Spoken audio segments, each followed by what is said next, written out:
Hello and welcome to the Y Channel. I'm Maddie Salomone. In this episode, we're going to discuss the new transfer rules within the NCAA, what you should know and what you should be aware of that is negatively impacting college players in a rule change that has otherwise been touted quite positively, at least by the NCAA. Before I do, I'd like to say please subscribe to the channel, give this video a like, and share it. It will help us grow. With that said, let's talk a little bit about transfer rules. The Division I Council changed its transfer rules and adopted a notification of transfer model effective October 15th, 2018. So this past fall, and is now affecting very harmfully current players.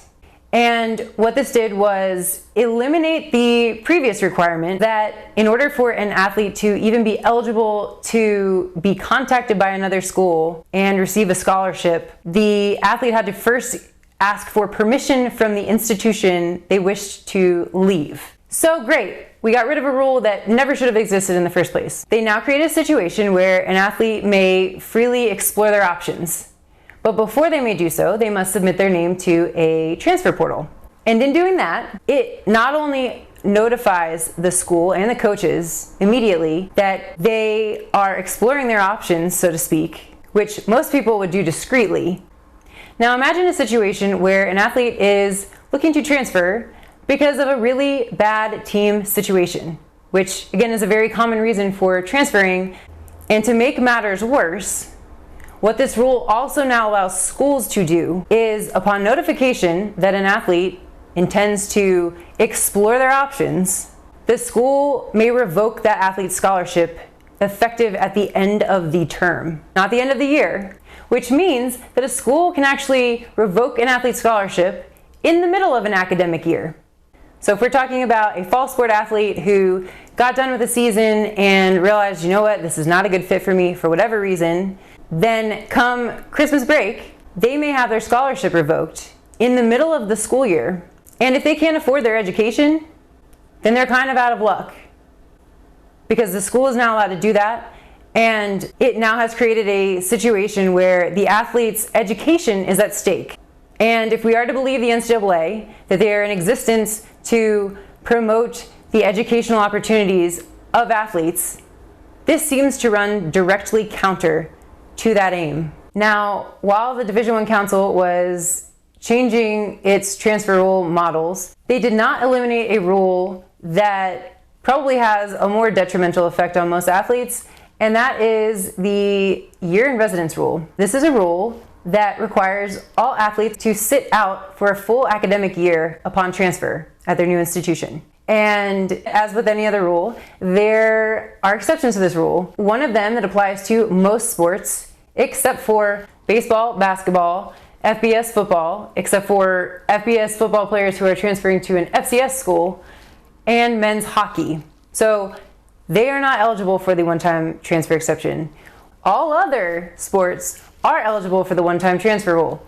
And among the requirements to be eligible for this one-time transfer rule, the most noteworthy is that an athlete must still seek permission from the institution from which they are transferring in order to be eligible to play immediately upon transfer. It's worth noting as well that there is another waiver that athletes may seek, and this is known as the runoff waiver. And why I point this out is that it has been so widely recognized that coaches often will essentially try to push out athletes in order to free up scholarship money that the NCAA allows a waiver. The NCAA's rationale for the year in residence requirement is that, quote, requiring student athletes to sit out of competition for a year after transferring encourages them to make decisions motivated by academics as well as athletics. Most student athletes who are not eligible to compete immediately benefit from a year to adjust to their new school and focus on their classes. Do they really? Because in my mind, loss of eligibility is equivalent to an injury that also removes you from a sport. And according to the NCAA's website, they recognize the detrimental effects of the loss of sport due to injury.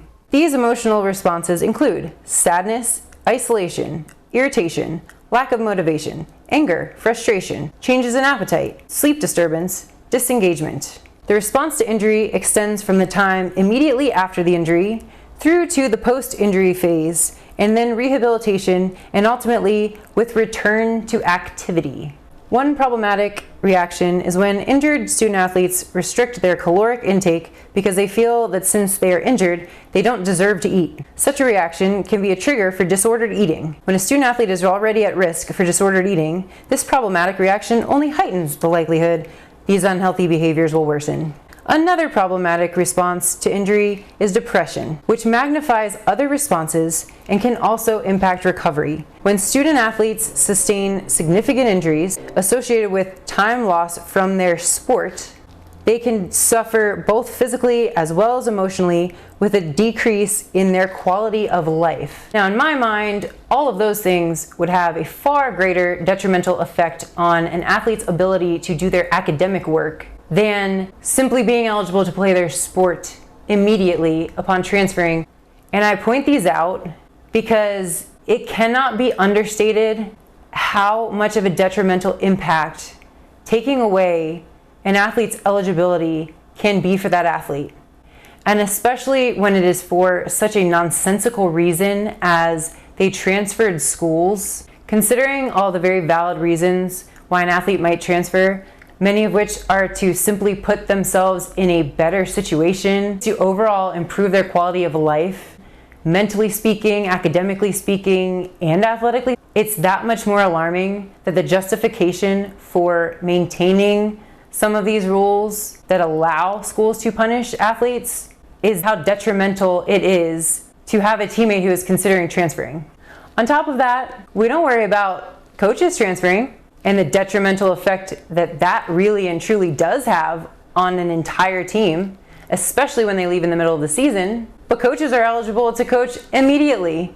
And all of this in a nutshell should indicate why there's such a great need for independent representation of athletes. Because right now, they're completely unrepresented in any meaningful way, because there is no individual within the structure who's completely independent of schools to help athletes and advocate for their best interests. And I will leave this here. Please like, share, subscribe to this video. And if you have an experience that you want to share about a transfer situation, maybe that you experienced or that you know about, please feel free to comment below. And we'll see you back for another episode. All right, bye. May constitute attorney advertising. The ideas expressed in this video by Maddie, as well as any posted comments, are opinions intended for informational and entertainment purposes only and should not be taken as legal advice. Receipt of this information or using the YouTube platform or other social media platforms to contact the White Channel does not create an attorney-client relationship.